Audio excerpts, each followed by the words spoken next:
en charge de l'environnement. Et je regarde Dominique parce que c'est Dominique qui nous a alerté quand même très sérieusement vendredi. Et il va dire un petit mot par rapport à ce qui se trame sur la révision du Sage-Vilaine. Alors je pense que dans les gens qui sont là, quand on dit Sage-Vilaine, vous voyez à peu près de quoi il s'agit. Mais en fait, on a rouspété il y a un an par rapport à l'administration, par rapport à toute la pression européenne, etc. Et là, on s'aperçoit que des collectivités qui sont en train de revoir le schéma d'aménagement de la gestion de l'eau sur la Vilaine veulent imposer des règles en plus.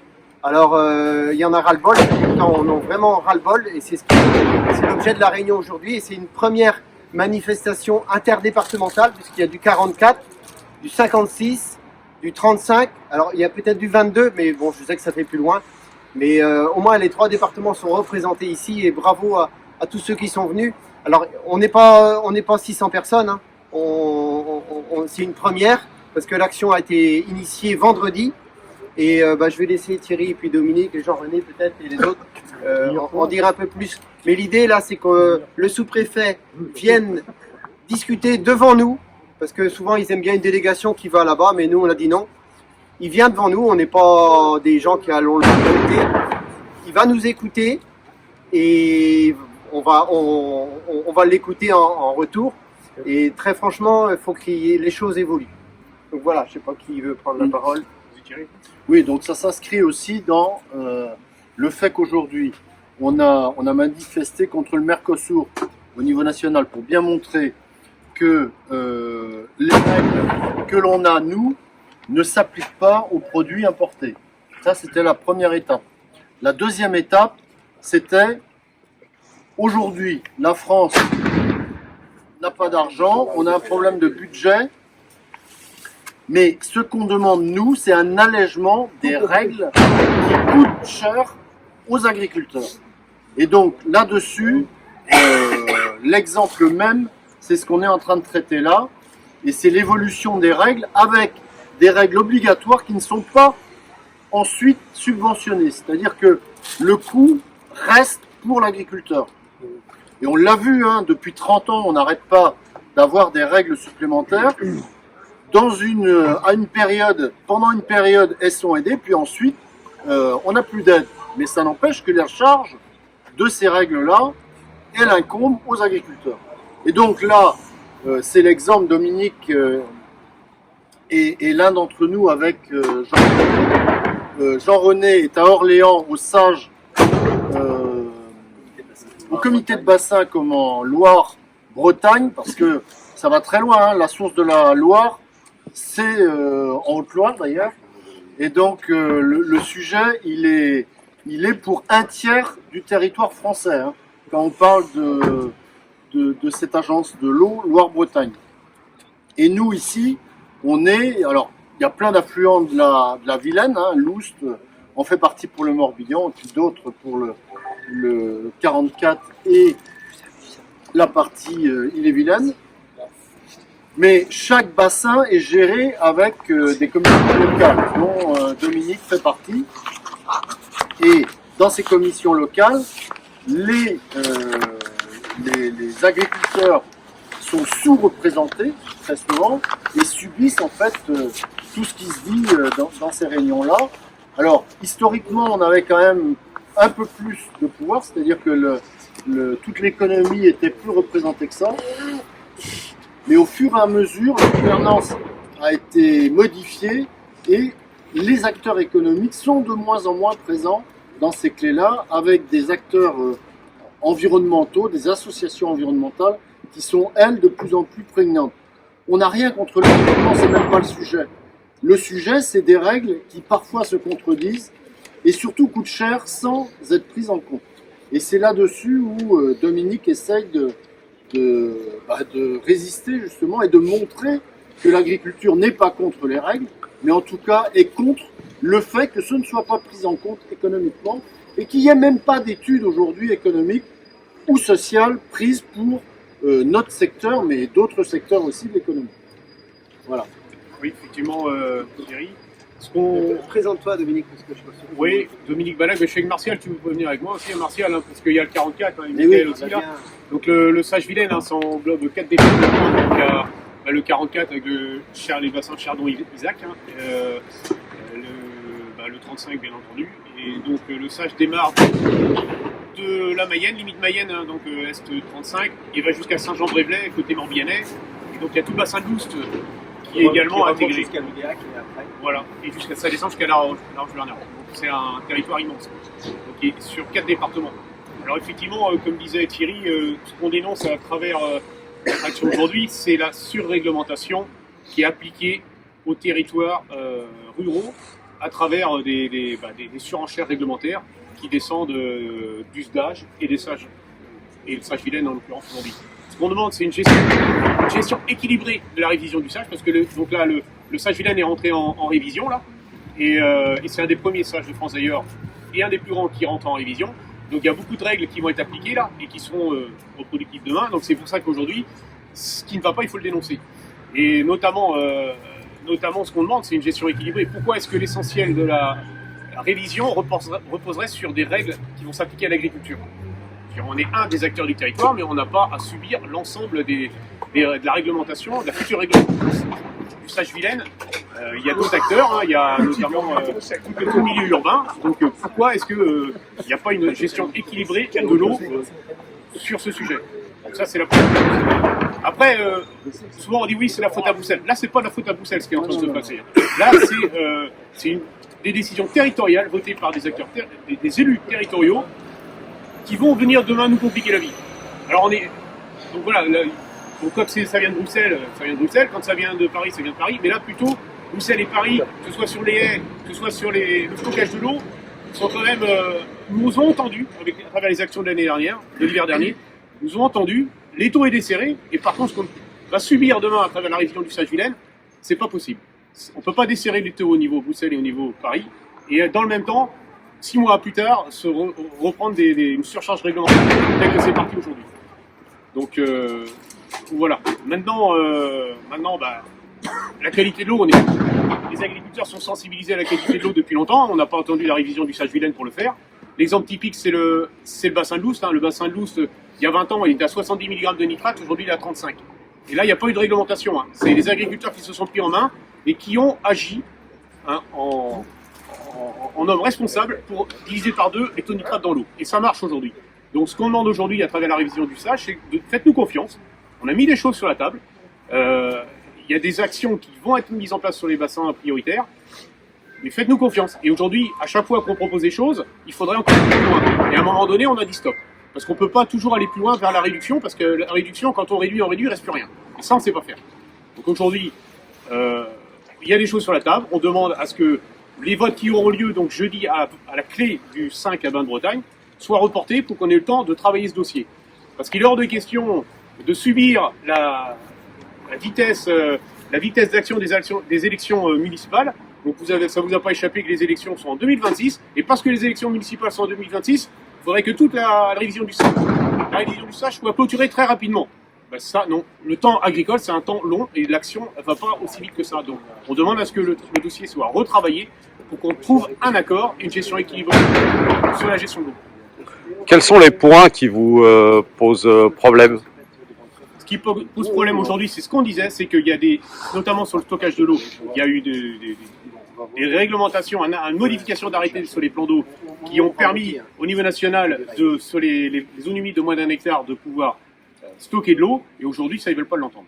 Donc, alors que c'est justement dans ces zones humides-là que c'est plus facile de stocker de l'eau, dans la mesure où l'eau arrive plus facilement là. Donc ça, c'est la première chose. Et c'est, quand on disait que l'étau était serré au niveau de Paris, c'est ça. Au niveau national, c'est permis aujourd'hui.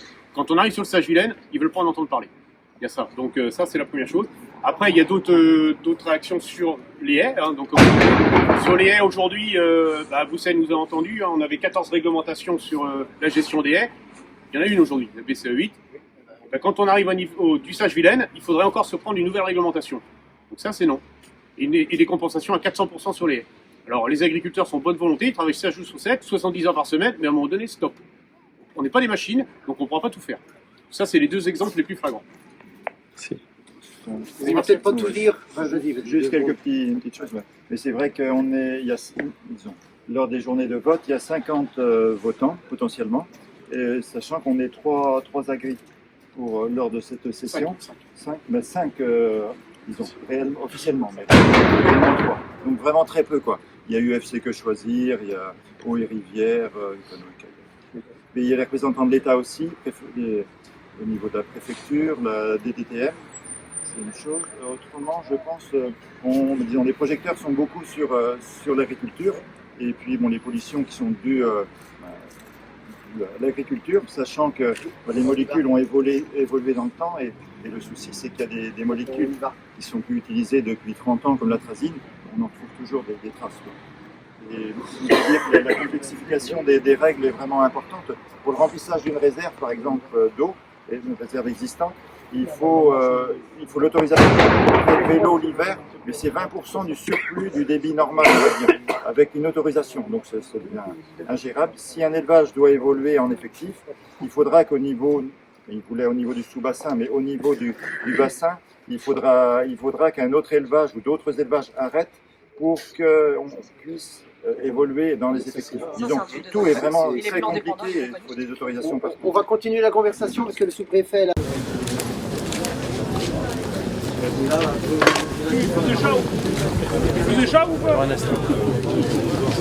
Alors, vous m'entendez? Ouais. Mets-toi là et puis adresse-toi à tout le monde. Ah, oui. Voilà, donc on attend le sous-préfet, il va arriver de suite. Donc on a eu une discussion avec lui exprimant l'ensemble des dossiers sur lesquels on était aujourd'hui préoccupés, et notamment pour ce qui s'agit de la clé Vilaine. Voilà, donc les discussions sont très très rapides, en accéléré. Ce rythme ne nous convient pas et les conditions aujourd'hui de discussion ne nous conviennent pas. Et donc on en a discuté ensemble et échangé. Ce que l'on souhaite aujourd'hui, c'est qu'il y ait un ralentissement de ces discussions et surtout une prise en compte de l'aspect réglementaire et économique en fait et social de ces règles-là.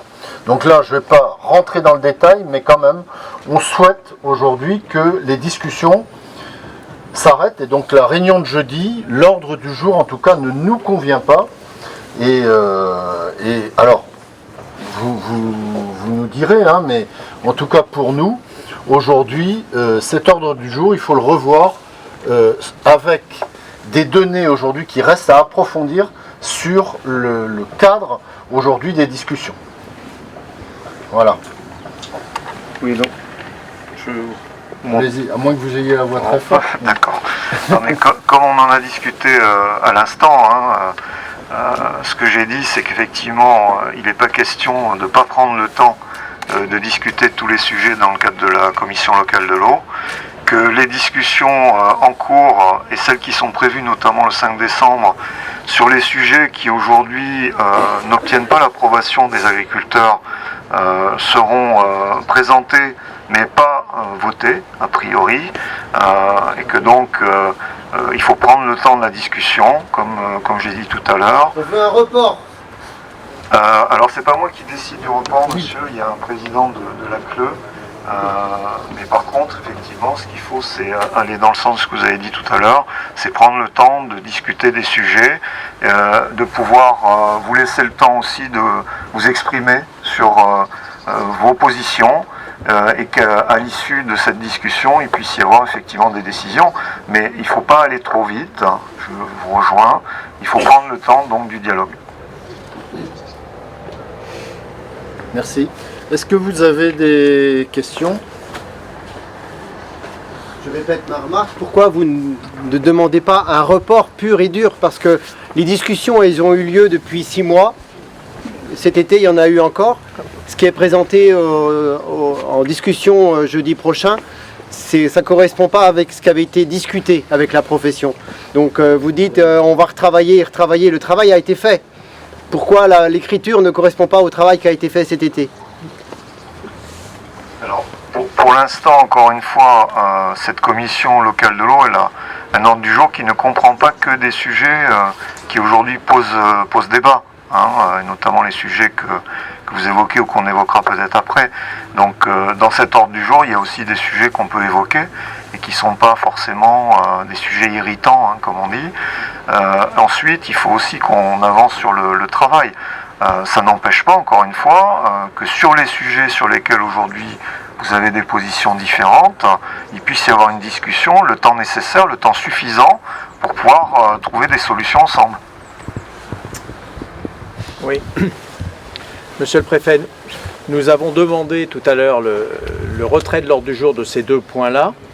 Pour être très clair, si la profession agricole est ici aujourd'hui, est venue vous voir, c'est parce qu'on respecte l'État, on respecte le fonctionnement de la démocratie, mais quand on a des commissions locales qui ne respectent pas les agriculteurs, on vous demande de demander au président de la clé le retrait de ces deux points de l'ordre du jour, et on en rediscutera. Les collègues qui sont représentants de la profession dans ces données-là vont discuter parce qu'ils ont toujours été autour des tables, mais par contre, on estime que ça n'a pas à être présenté à la clé, puisque ce qui sera présenté ne correspond pas aux travaux qui avaient été faits, il reste des choses à faire, et par respect pour les agriculteurs qui consacrent énormément de temps sur ces dossiers-là, on vous demande de mettre en place le retrait de ces deux points de l'ordre du jour.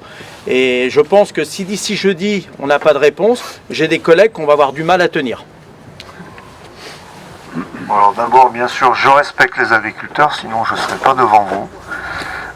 Ensuite, encore une fois, sur la question de l'ordre du jour, c'est le président de la CLE qui le fixe. Donc moi, je veux bien intervenir auprès de lui pour qu'il y ait un report de ces deux sujets-là. Il faudrait me dire donc précisément déjà lesquels. Donc moi, je peux effectivement intervenir auprès du président pour lui demander un report. Mais de toute façon, encore une fois, ce qu'il faut, c'est prendre le temps de la discussion. La présentation n'empêche pas de discuter, de prendre le temps. La présentation n'engage à rien. Ce qui engage, c'est un vote. Donc ce que j'ai dit tout à l'heure, c'est qu'a priori, il n'y aura pas de vote sur ces sujets-là. Donc voilà, après, quant à les retirer purement et simplement de l'ordre du jour, moi je veux bien en discuter avec le président, hein, mais c'est lui qui prendra la décision. C'est lui qui nous verra arriver devant sa porte. Qui vient nous voir.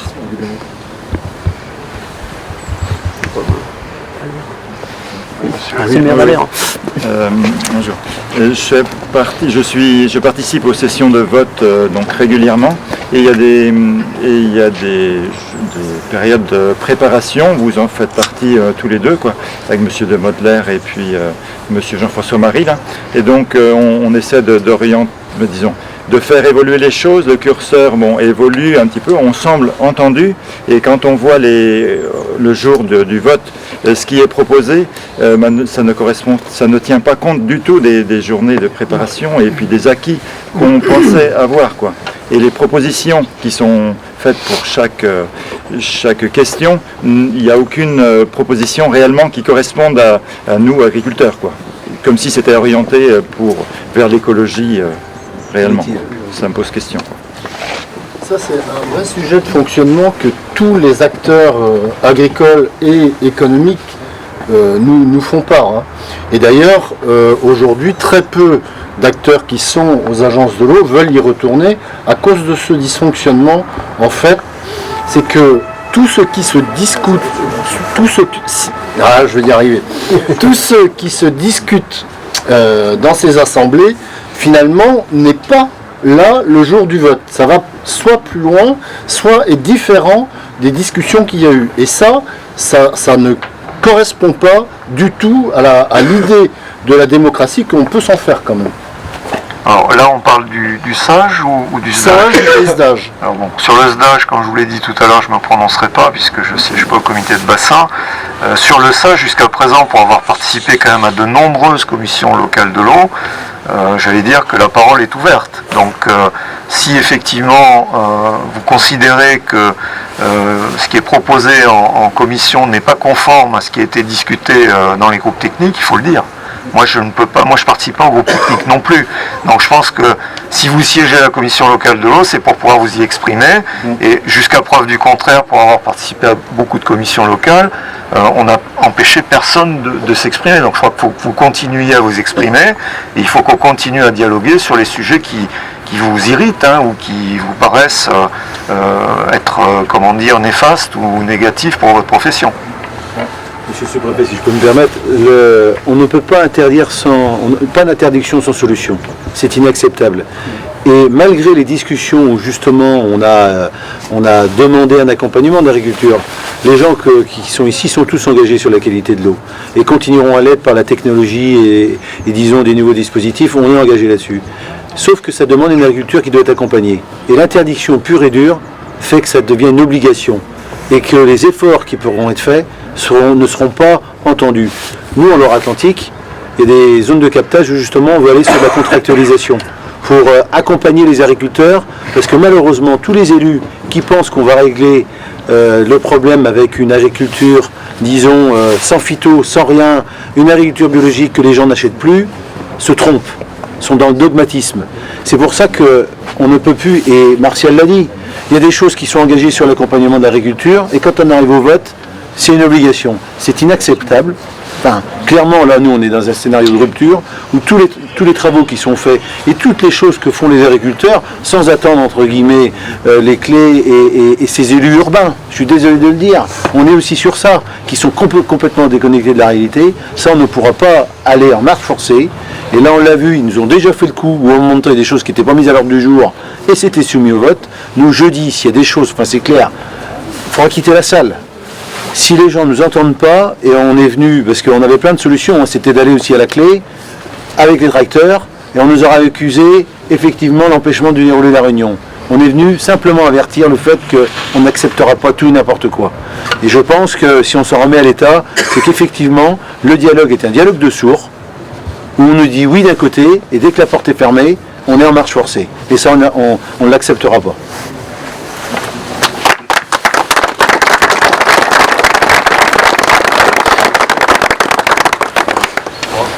Alors là, encore une fois, je rappelle que rien n'est décidé, donc attention quand même à ça. Et c'est pour ça d'ailleurs qu'on peut encore bien sûr discuter et dialoguer. Sur le principe effectivement de l'accompagnement, vous l'avez dit, ça se pratique ailleurs et ça permet effectivement de trouver des solutions en accompagnant la profession. On ne vous demande pas de faire les efforts tout seul, de pouvoir effectivement résoudre les problématiques écologiques.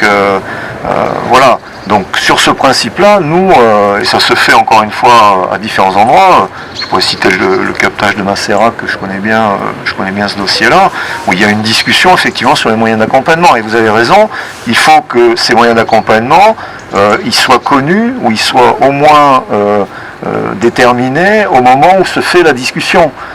Et donc il faut qu'on ait un tempo qui effectivement soit pas de décider des mécanismes de plan d'action sans qu'on ait les moyens qui soient en face, quoi. Ça c'est sûr que c'est un point important. Monsieur Rapion. Oui, si vous me permettez, monsieur le sous-préfet, Paul Rapion de la DDTM, mais c'est peut-être pour illustrer ce qui est fait, parce que monsieur Trichet demande du temps, et qu'on reconnaisse aussi le temps agricole, le temps de l'exploitation. Donc, il y a quelques exemples. Là, monsieur le sous-préfet cite le captage des Macérat, on a aussi le BV de la Sèche en Ille-et-Vilaine, sur lequel on a travaillé avec le monde agricole pour trouver des solutions. Et alors, c'est des solutions qui, là, on travaille sur la lutte contre le ruissellement, avec la mise en place de haies, mais c'est laisser le temps et trouver les financements. Vous l'avez dit, ça veut dire qu'il faut se concerter, il faut du temps. Il faut du temps, les beaux représentants l'ont dit tout à l'heure, il faut du temps parce que vous avez dit que c'est à marche cadencée que se fait ce sage. Il y a besoin de temps de réflexion pour coller un peu plus sans doute au temps agricole. En tout cas, moi j'y suis très sensible à ça.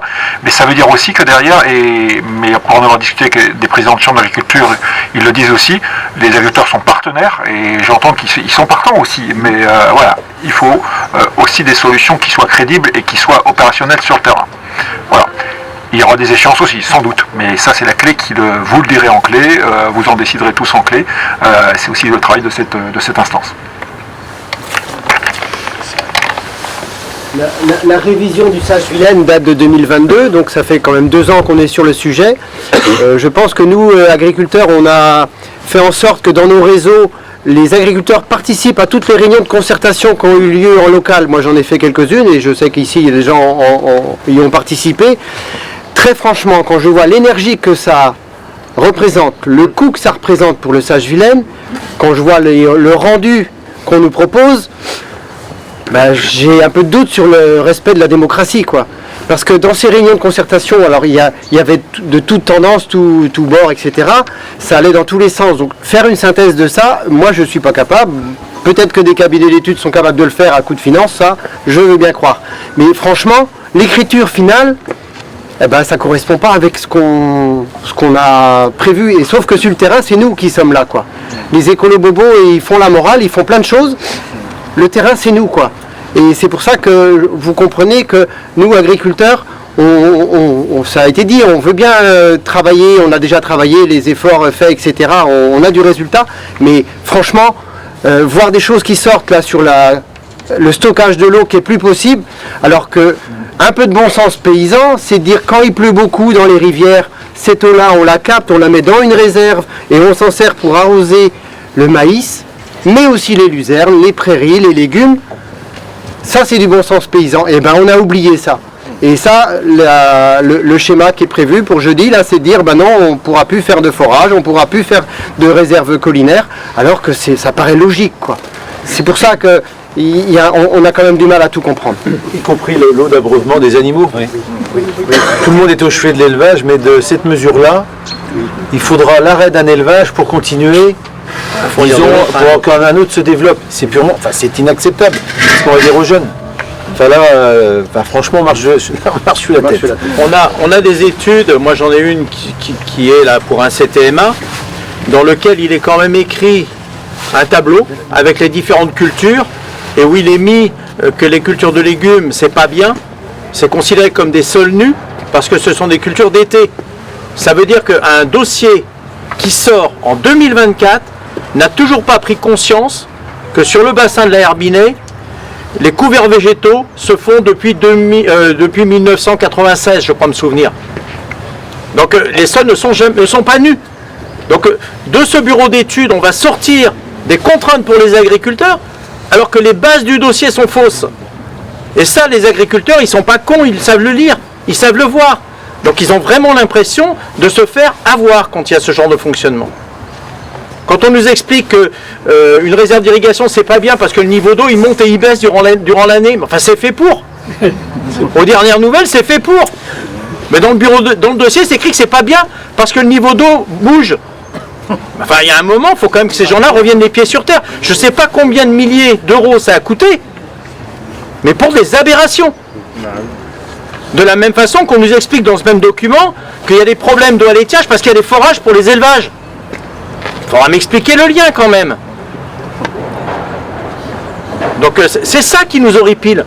Alors on veut bien discuter, mais quand on a ce genre d'aberration qui déboule dans les dossiers au niveau de la Clé-Vilaine, comment voulez-vous que les agriculteurs soient sereins? Là, on nous parle de le présenter, mais peut-être pas, on ne sait pas s'il va être voté ou pas voté. Donc c'est pour ça que mes collègues demandent à ce qu'on le retire de l'ordre du jour, on arrive avec quelque chose de ficelé et sur lequel on n'ait pas de mauvaise surprise.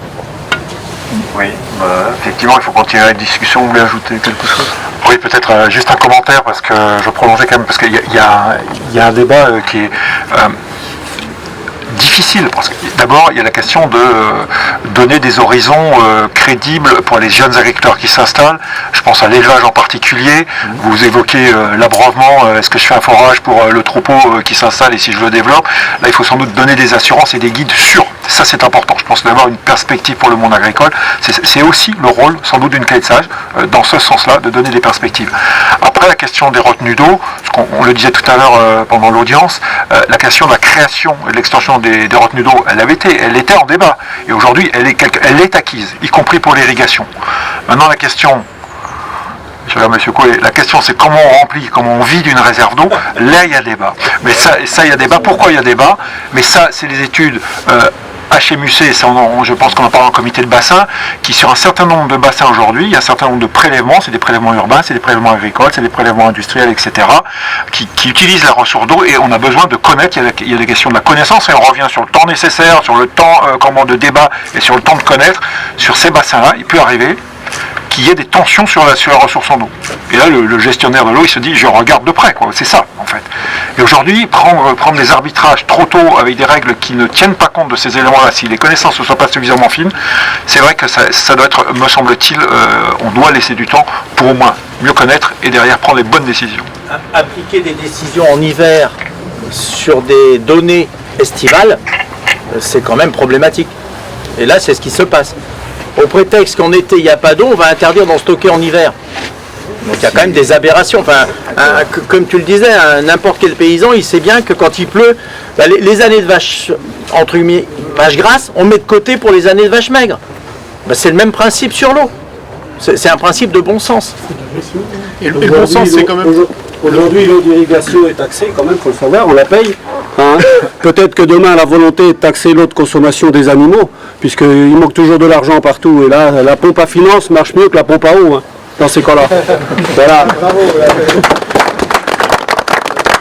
Il faut insister sur le fait que toute cette réglementation nouvelle qui arrive, il faut quand même prendre le temps de mesurer les impacts socio-économiques. Et ça, dans le cas du Sage-Vilaine, aujourd'hui, c'est pas fait. On n'a aucune étude, dont vous parliez des études HMUC, elles devraient arriver avant les prises de décision. Les études HMUC, donc qui vont demain définir les usages sur l'eau, seront arrivées alors qu'on aura déjà réglementé des prélèvements en eau de eau. C'est complètement ridicule.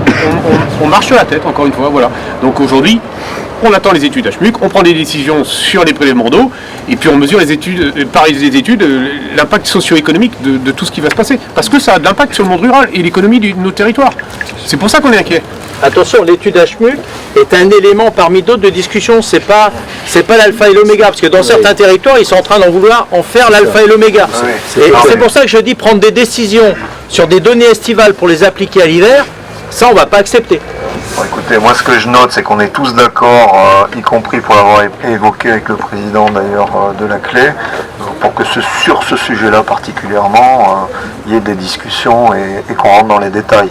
Hein, parce que là on est sur des détails. Disons, un calendrier, on souhaitait tous un calendrier pour qu'on avance, disons que la somme de choses soit actée. Et donc il avait été dit qu'au niveau des risques très forts, au niveau des AAC, eh bien dans un délai d'1 an, les diagnostics auraient été faits.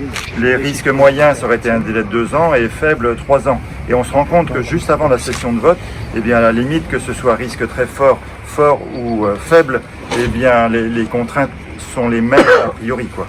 Il ne faudrait pas de phyto, quoi. Bon, je caricature, hein, mais... Oui. Qualité. J'aimerais bien aussi qu'on regarde l'origine des produits qu'il y a dans les assiettes de nos concitoyens. On est en train d'appauvrir nos campagnes, c'est une remarque. Hein. Et il y a des entreprises, on parlait ce matin à la radio des polluants permanents, de grosses entreprises.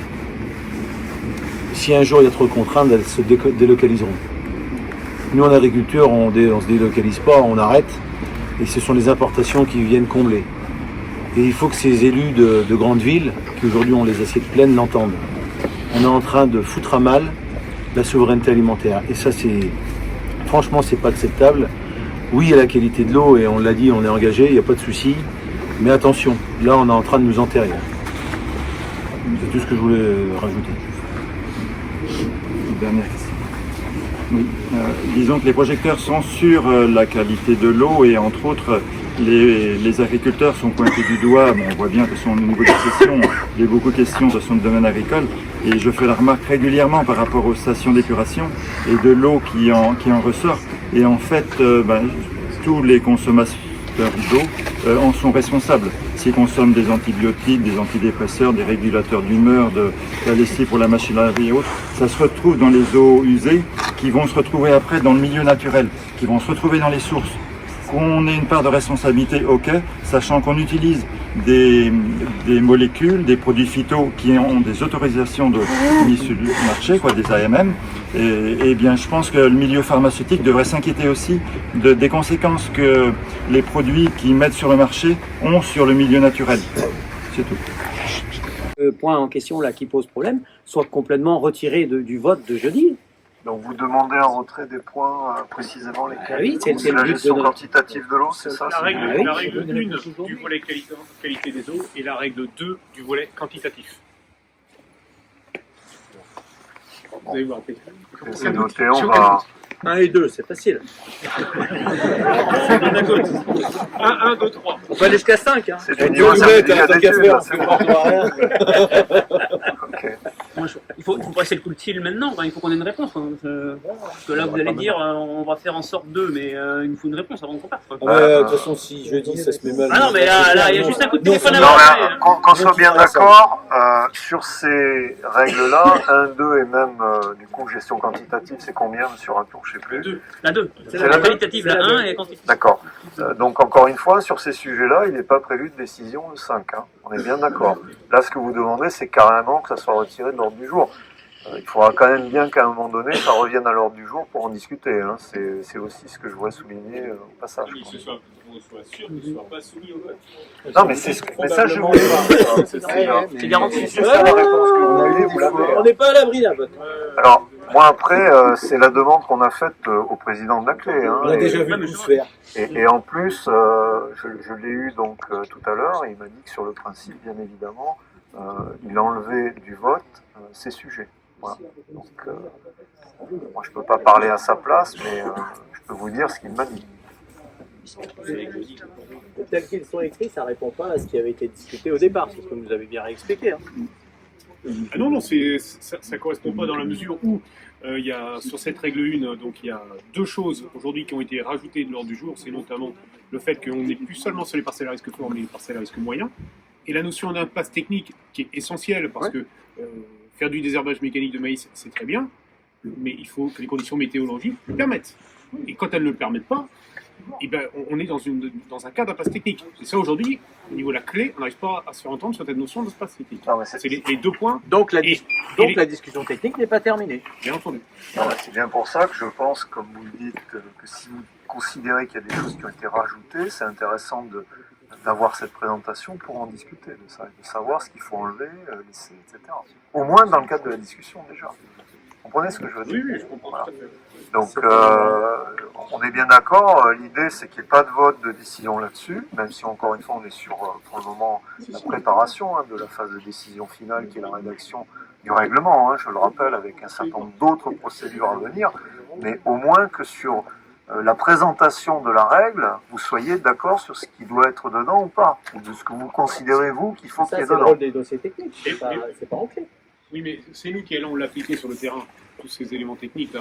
Donc si les agriculteurs ne sont pas d'accord avec ce qu'il y a dans le dossier technique, je ne vois pas comment ça peut marcher. La règle ne marchera pas. Il y aura un refus de la part des agriculteurs de mettre ça en place. Il faut que vous l'évoquiez. Voilà. Ou la règle est applicable, et dans ces cas-là, la profession va suivre, ou elle n'est pas applicable, et dans ces cas-là, c'est un refus. Et donc, Haut-et-Vilaine ira tout seul sur le terrain montrer aux agriculteurs comment il faut faire, et expliquer la règle. Les champs d'agriculteurs n'iront pas. Ils se font bien voir. Alors, juste pour le rappel, vendredi dernier, on était là, monsieur le sous-préfet, à vous dire que les normes, on n'en veut plus, faut pas nous en rajouter. Bon, pas de bol, 2 jours après, on est de retour à vous voir. Donc, il y a un moment donné, écoutez-nous, parce que les gars sont chauds dans les campagnes, pour l'instant, ça se passe bien, ça va peut-être pas durer. Hein. Ce que je peux vous dire, c'est qu'en 2 jours, on ne peut pas faire grand-chose, surtout qu'il y a eu le week-end au milieu. Mais vous avez été entendu, je vous l'ai dit, tout ce qu'on s'est dit vendredi a été aussi remonté auprès du préfet notamment, et plus haut certainement. Et donc on va continuer à être à votre écoute, y compris sur la problématique plus particulière du SAGE. Puisque ça me concerne moi directement, parce que je représente le préfet à la commission locale de l'eau. En tout cas, on vous remercie d'être venu dialoguer avec nous, parce que c'était important.